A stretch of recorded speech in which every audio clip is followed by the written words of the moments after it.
আরও একটি রেসিপি নিয়ে হাজির হয়েছি। সেই রেসিপিটির নাম হলো রুই মাছের ঝোল। সেটি তৈরি করার জন্য কিছুটা রুই মাছ নিয়ে নিয়েছি। সেটাকে পরিষ্কার করে সেটাতে এখন পরিমাণ মতো লবণ আর পরিমাণ মতো হলুদ দিয়ে মাখিয়ে নেব।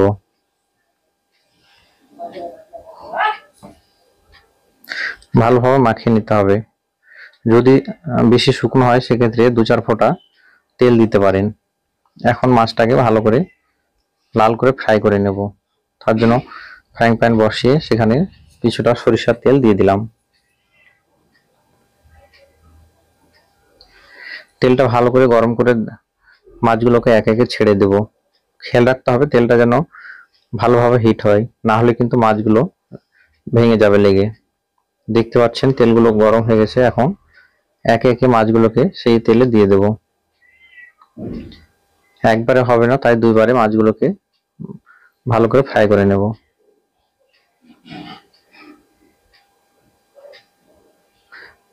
আর যদি একবারে হয় সেক্ষেত্রে একবারও আপনারা করতে পারেন। জায়গাটা দেখতে হবে। প্রায় হয়ে গেল। একবারে হয়ে গেলে তো অল্প টাইমে হয়ে যায়। দুইবারে হলে ভালোভাবে হয়, তবে হয়ে যাবে।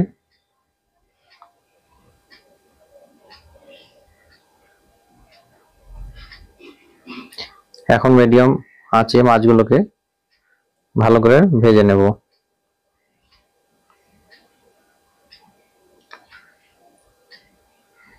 এই যে দেখতে পাচ্ছেন একবারে দেওয়ার জন্য মাছগুলো উল্টানোর সময় একটু প্রবলেম হবে, সাবধানে করতে হবে। দুইবারে করলে হয়তো রিল্যাক্সে সেইগুলোকে উল্টে দেওয়া যায়।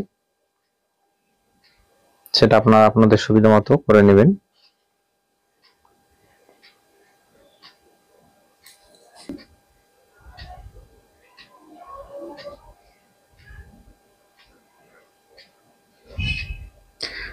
এক সাইডটা হয়ে গেছে, এখন উল্টে দিলাম।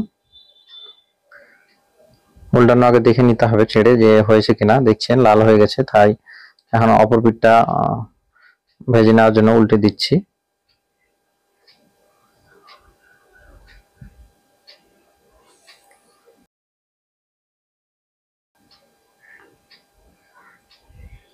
তেলটা ভালোভাবে হিট হওয়ার জন্য দেখতে পাচ্ছেন মাছগুলো আমার লেগে যায় না বা ভেঙে যায় না। কিন্তু এক্ষেত্রে যদি তেলটা গরম না করে দিতাম সেক্ষেত্রে মাছের চামড়াগুলো উঠে যেত, ভেঙে যাওয়ার মতো হয়ে যেত।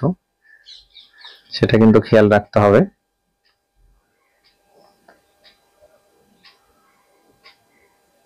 এটা একদম দেশি রুই আছে, বাজার থেকে নেওয়া আসা হয়েছিল।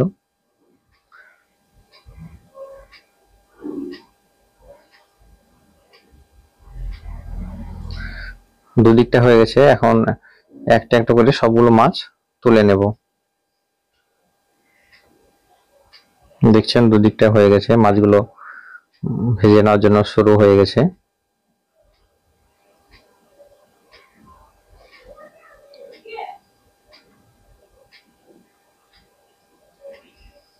এইভাবে দেখে দেখে যেটা যেটা হয়ে যাবে তুলে নিতে হবে।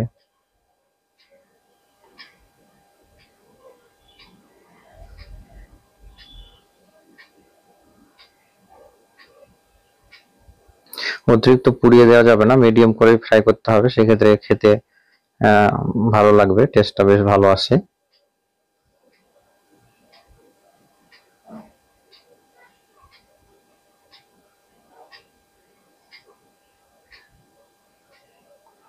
বড় মাছের অর্ধেকটা ভাগে নেওয়ার জন্য দেখতে পাচ্ছেন মাথাটা অর্ধেকটা দেওয়া হয়েছে, আর একটা অর্ধেকটা অন্যজনকে দেওয়া হয়েছে। বড় মাছটা সেই অর্ধেকটা নিয়েছি। এখন সেই তেলে দুটো তেজপাতা দিয়ে দিলাম আর কিছুটা পাঁচফোড়ন। আর গ্রেভি তৈরি করার জন্য এদিকে টমেটো আর পেঁয়াজের পেস্ট করে রাখা আছে, সেই পেস্টটা দিয়ে দিলাম। আর লঙ্কা দিয়ে দিলাম। লঙ্কাগুলো অর্ধেকটা করে ফেড়ে দিয়েছি।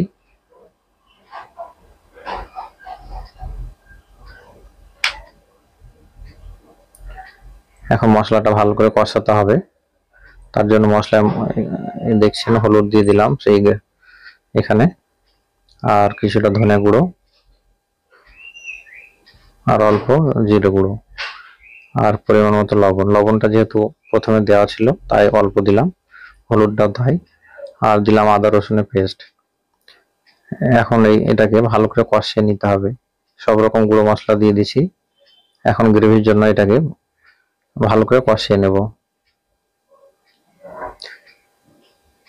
এই মশলাটা যতটা কষানো হবে টেস্টটা তার উপর নির্ভর করবে যে কিরকম টেস্ট আসবে। তার জন্য মশলাটাকে ভালোভাবে কষিয়ে নিতে হবে, তার উপরে টেস্টটা নির্ভর করবে।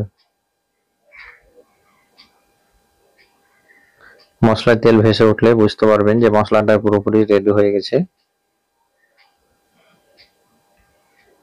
এখন মিডিয়াম ফ্লেমটাকে রেডি করতে হবে। দেখছেন মশলাটা প্রায় রেডির মধ্যেই, জলটা শুকিয়ে গেছে।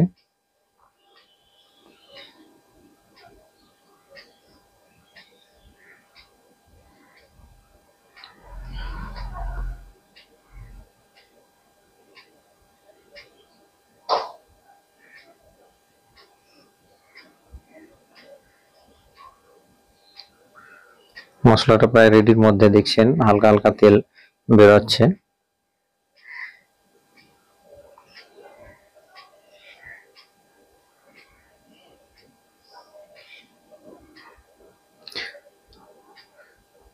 রেডি হয়ে গেল। এবার এখানে পরিমাণ মতো জল দিয়ে দিচ্ছি গ্রেভিটা করার জন্য।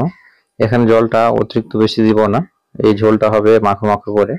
অতিরিক্ত জল দিলে মাছের টেস্টটা সেরকম লাগে না, কমে যায়। তাই গায়ে গায়ে লেগে থাকি সেরকম একটা গ্রেভি করব এখানে।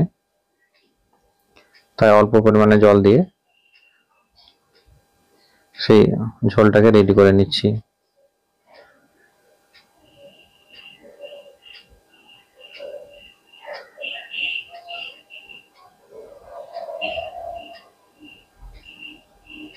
সেই ঝোলটা গরম হয়ে গেছে। এবার মাছগুলো একে একে দিয়ে দেবো।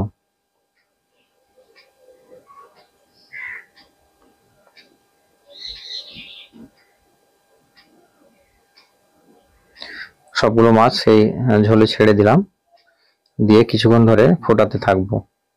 তাহলে সেই ঝোলের টেস্টটা অনেকটা বেড়ে যাবে, আর মাছগুলো খেতে বেশ ভালো হবে, লবণটা ঠিকঠাকভাবে প্রবেশ করবে এবং টেস্টটা অনেকটা বেশি হবে।